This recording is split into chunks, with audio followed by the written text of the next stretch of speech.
이사야서 9장 19절에서 21절까지 말씀입니다. 이사야서 9장 19절에서 21절까지 말씀, 우리 한 목소리로 함께 봉독합니다. 이사야서 9장 19절에서 21절까지 말씀입니다. 함께 봉독합니다. 만군의 여호와의 진노로 말미암아 이 땅이 불타리니 백성은 불의 섭과 같을 것이라. 사람이 자기의 형제를 아끼지 아니하며 오른쪽으로 움킬지라도 줄이고 왼쪽으로 먹을지라도 배부르지 못하여 각각 자기 팔의 고기를 먹을 것이며, 므낫세는 에브라임은 므낫세를 먹을 것이요 또 그들이 합하여 유다를 치리라. 그럴지라도 여호와의 진노가 돌아서지 아니하며 그의 손이 여전히 퍼져 있으리라. 아멘. 할렐루야. 좋은 날입니다. 하나님 신뢰가 오늘도 여러분과 함께 하기를 주의 이름으로 축원합니다. 믿음이 있는 사람들 중에도 가끔 하나님의 뜻이 어디 있느냐라고 묻는 분들이 계십니다. 하나님의 뜻을 아는 일이 결코 쉽지 않습니다. 우리가 살면서 하나님의 뜻을 구하고 그 뜻을 따라 사는 일이 결코 쉽지 않다는 걸 경험적으로 알고 있습니다. 그런데 우리가 하나님의 뜻을 알기를 원하고 하나님의 뜻을 모르겠다라고 생각하기 쉬운데, 그런데 성경을 읽어보면 하나님께서 내 뜻이다라고 밝혀두신 것들이 있습니다. 그러면 그 하나님의 뜻에 관하여 내가 정말 관심이 있는지를 돌아볼 필요가 있는 것이죠. 그러니까 내가 하나님의 뜻에 관심이 있는 것인지, 아니면 내 계획대로 일이 되지 않을 때 도대체 하나님의 뜻이 어디 있느냐라고 내 계획이 되지 않을 때에 푸념을 하는 것인지를 돌아볼 필요가 있는 것이죠. 성경이 이렇게 말합니다. 항상 기뻐하라. 쉬지 말고 기도하라. 범사에 감사하라. 이것이 그리스도 예수 안에서 너희를 향하신 하나님의 뜻이니라. 이렇게 말씀해요. 항상 기뻐하는 것, 그리고 쉬지 않고 기도하는 것, 범사에 감사하는 것, 이것이 하나님의 뜻이다 라고 말씀하셨어요. 그렇다면 우리의 계획대로 되지 않을 때에도 그 일을 통하여, 되지 않는 그 일을 통하여 하나님이 이루실 새 일을 기대하는 마음이 있어 그것으로 인하여 기뻐할 수 있는 마음이 내게 있는지, 그걸 먼저 돌아봐야 하는 거죠. 하나님의 뜻이 어디에 있는지 모르겠다고 푸념하기 전에 과연 나는 그 일을 통하여 기도하고 있는지, 그리고 이 일이 결과를 내가 알지 못하기 때문에 반드시 하나님이 이 일을 좋은 일로 새롭게 하실 것이다 라고 하는 믿음으로 나는 감사할 수 있는지, 이걸 먼저 생각해 보고 하나님의 뜻을 이야기해야 할 거예요. 우리가 아는 것처럼 예수님의 기도는 독특함이 있어요. 예수님께서 보여주시고 반드시 하신 말씀이, 예수님께서 그렇게 하시는 것은 둘러선 무리를 위함이라, 이렇게 말씀해요. 그때 둘러선 무리 중에는 오늘 그 장면을 보고 있는 우리들도 포함되고 있는 거예요. 그러니까 예수님께서 그렇게 하신 이유는 그 곁에서 예수님이 하시는 모습을 보고 있는 사람들을 위한 교육적 행위라고 하는 것이죠. 나사로의 무덤에 가신 예수님께서 돌문을 열라, 그렇게 말씀하세요. 그러자 마리아와 마르다의 반응은 썩어 죽은 지 나흘이나 지나서 썩어 냄새가 납니다, 그렇게 얘기를 해요. 이 말은 안 된다는 거죠. 마르다가 한 말처럼 주님이 조금 일찍 오셨더라면 내 오라버니가 죽지 않았을 텐데, 그러나 이제라도 내가 믿는 주님은 구원자이시기에 놀라운 하나님의 일을 이루실 줄 믿습니다. 여기까지는 굉장히 믿음이 있는 것 같아요. 그런데 그렇게 이야기를 한 예수님에게 예수님께서 돌문을 열라고 하자 나흘이나 지나서 냄새가 납니다 라고 말해요. 안 된다는 거죠. 왜 쓸데없는 일을 하느냐는 거예요. 돌문을 열자 예수님께서 하늘을 우러러 기도해요. 아버지여, 내 기도를 들으신 것을 감사하나이다 그래요. 들으실 것을 감사합니다. 그러면 논리적으로 맞죠. 내가 기도할 때마다 들어주셨고 이번에도 들어주실 것을 감사합니다. 그러면 맞죠. 그런데 성경을 보면 현재 완료로 되어 있습니다. 들으신 것을 감사합니다. 들으심으로 인하여 나타난 변화를 전제로 해서 기도하는 거예요.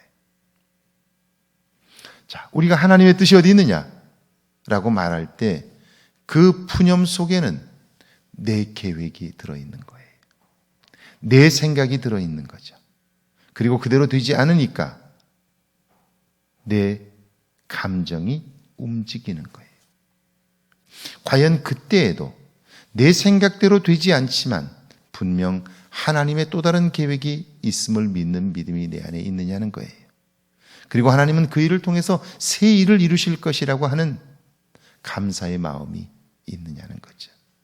그러니까 하나님의 뜻은 바로 그런 거예요. 왜 그러냐면 이 믿음이 없이는 인간이 자기 자신의 한계를 벗어날 수 없기 때문이다 하는 거예요.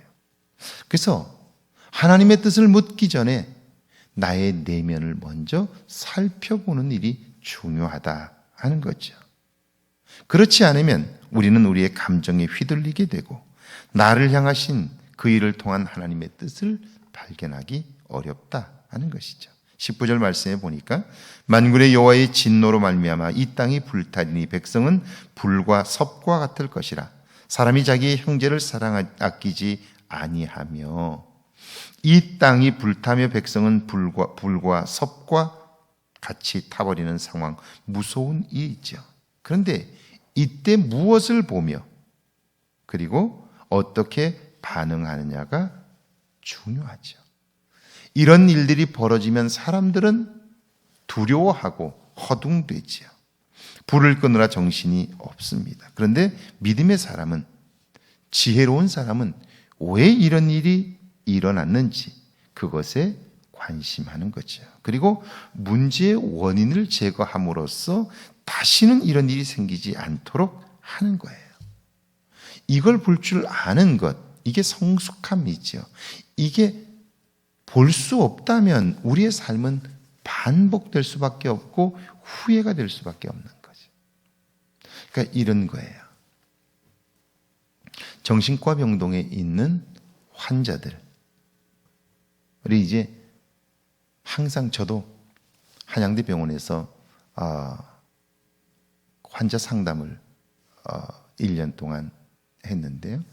정신과 병동에 가면 다 자기는 이상이 없다고 말해요. 한 번은 제가 정신과 병동을 갔는데 세 사람이 소파에 앉아서 얘기를 해요.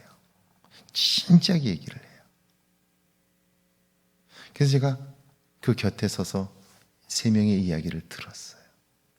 그런데 세 명이 아주 진지하게 얘기를 하고 있는데 세 명이 다 딴 얘기를 해요.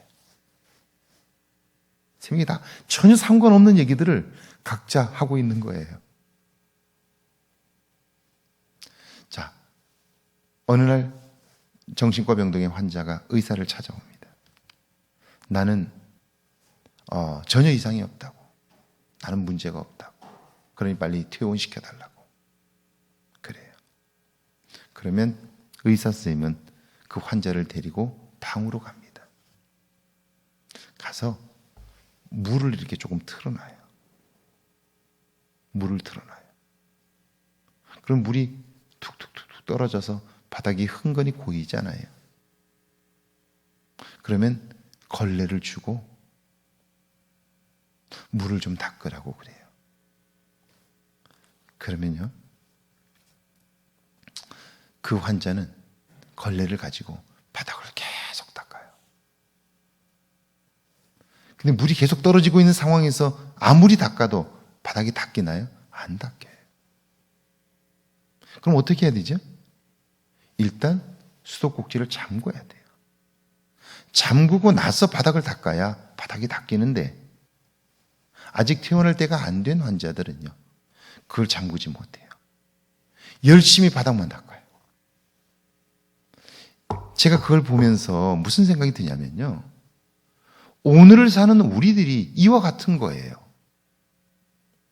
같은 실수를 반복하고 있는데 그 문제의 원인이 무엇인지 수도꼭지를 잠궈야 되는데, 잠그는 거를 알지 못한 채 바닥만 닦고 있는 거예요. 같은 실수를 반복해요. 여러분, 적어도 그리스도인 중에, 아니 세상을 살아가는 어른, 나이가 들어 성인이 된 사람들 중에 남의 말을 하는 것이 좋다라고 생각하는 사람이 있을까요?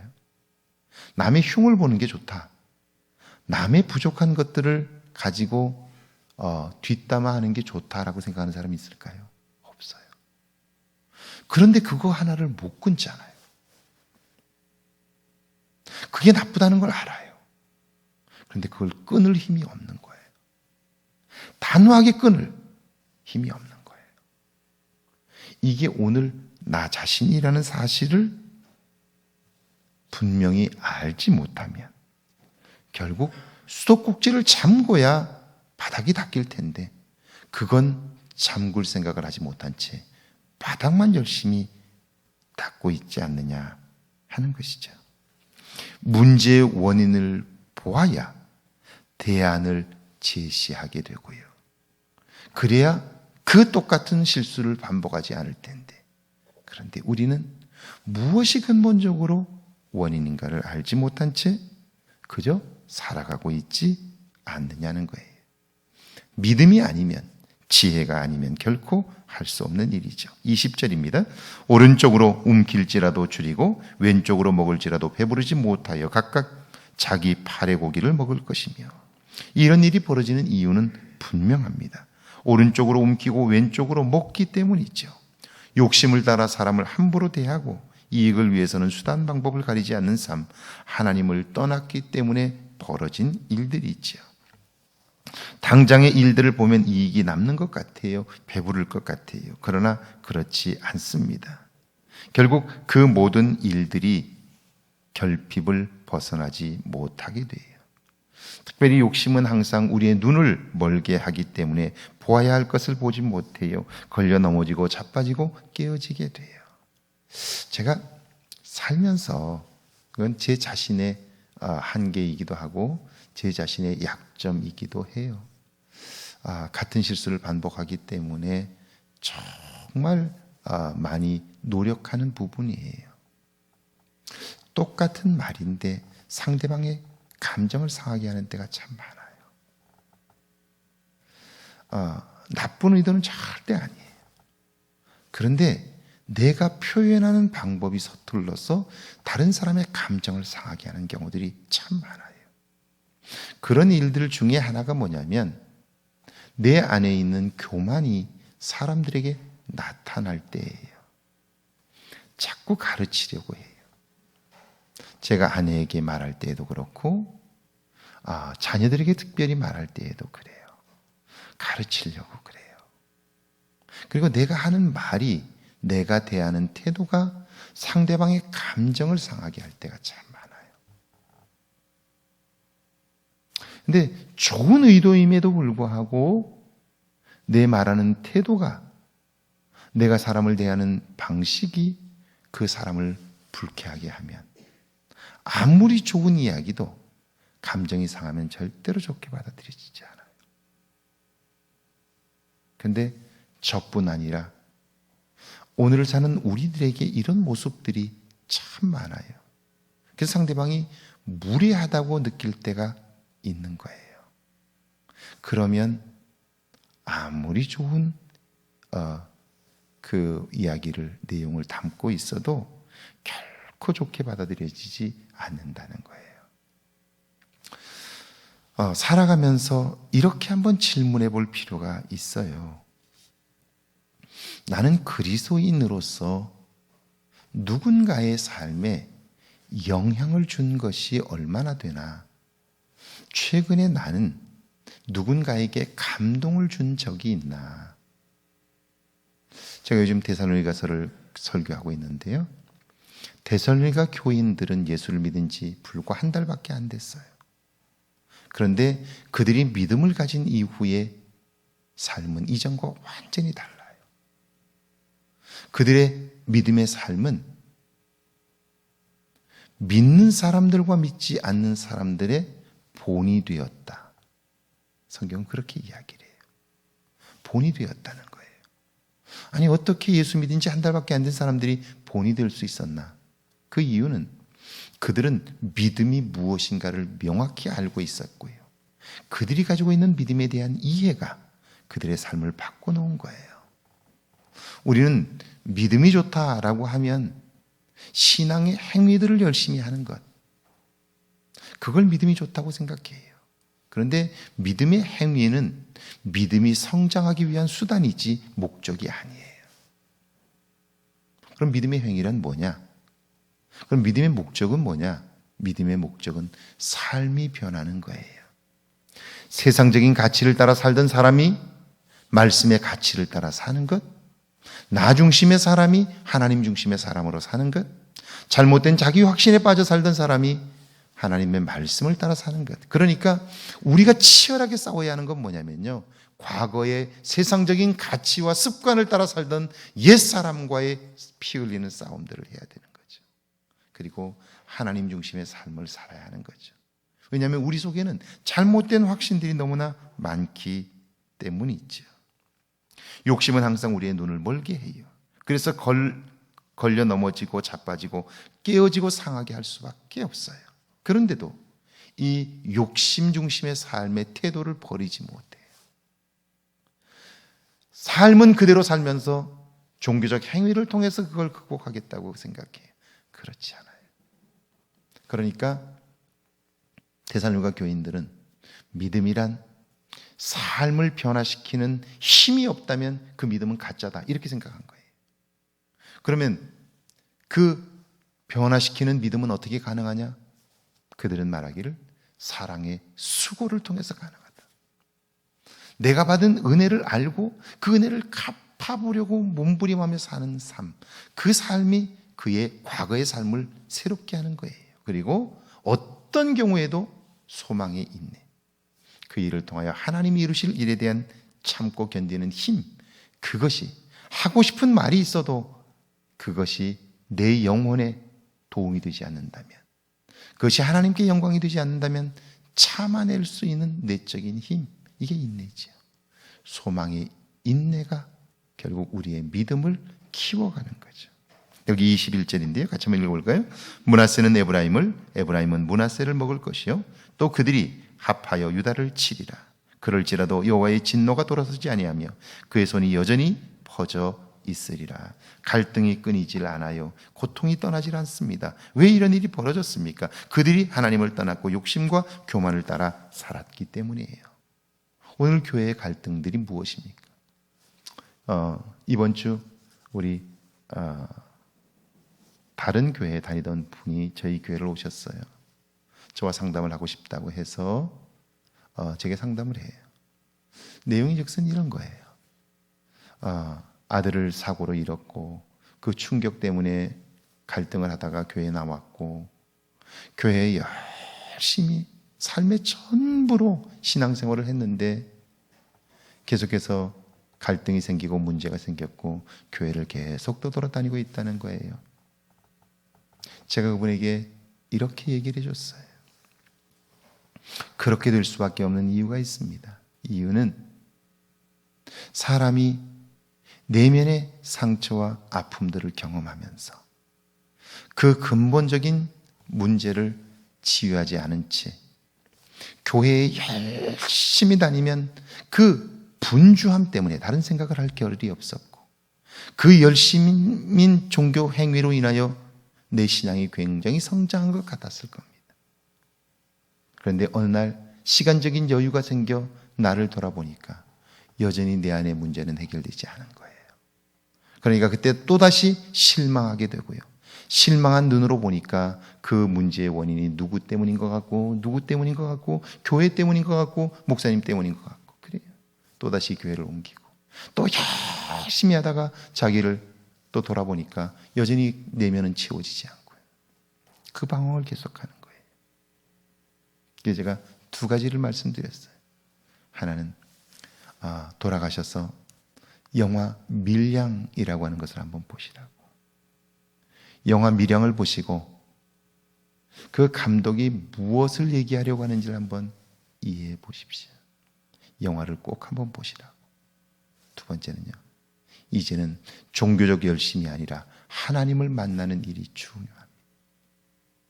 데살로니가 교인들이 그의 삶의 송두리째 바뀔 수 있었던 것은 그들이 하나님의 음성을 들었기 때문입니다. 하나님의 부름을 들었기 때문이에요. 하나님이 그들의 이름을 불러주시고, 그리고 그들의 내면이 새로워지면서 자기들의 존재가 어떤 존재인가를 알게 되면서 삶이 새로워졌다고요. 이제는 신앙생활을 열심히 하는 것보다 더 중요한 건 조용히 하나님께서 내 이름을 불러주시고 나의 내면을 채우시고 만지시고 회복하시는 은혜를 사모하라. 종교적 열심이 아닙니다. 자, 어느 순간 사람이 교회의 주인이 되면 교회는 소란스럽습니다. 자신이 옳고 그름으로 판단합니다. 갈등과 고통이 끊이지 않는 거예요. 이것은 오늘 우리도 마찬가지인 것이죠. 사랑하는 여러분, 오늘 신앙생활하는 여러분들이 보고 있는 것은 무엇입니까? 여러분의 눈에 비춰지는 교회는 무엇입니까?